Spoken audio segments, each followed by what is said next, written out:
Медсестры, врачи, санитары, преподаватели медицинских наук, ветераны здравоохранения. Именно они поднимали медицинскую службу Сибая в тот момент, когда не было необходимого оборудования и соответствующих условий. Это люди, которые спасли немало жизней, подготовили медицинские кадры. На пенсию я вышла с медучилища. Там 20 лет работала в медучилище. Преподавала физиологию, биологию.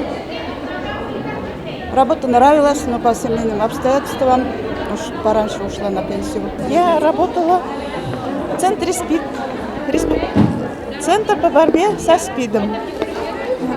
Проработала 46 лет. У меня стаж 46 лет, но лаборатория проработала 30 со дня открытия 1989 года. Открывали лабораторию и до конца вот работала.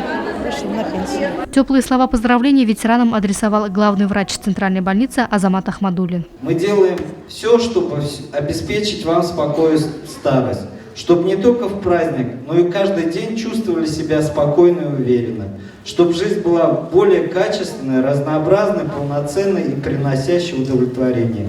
Примите самые теплые поздравления с Международным днем пожилых людей. Желаю всем здоровья и долголетия, доброты и понимания родных и близких. Со сцены ветеранов поздравили творческие коллективы Сибая. Председатель Совета ветеранов здравоохранения Светлана Мавлеткулова пообещала помочь каждому, кто окажется в непростой жизненной ситуации. От линии профсоюза ветераны получили подарочный набор. Луиза Мустафина, Радмир Сюнгулов, Любовь Карпова, телекомпания СТВ.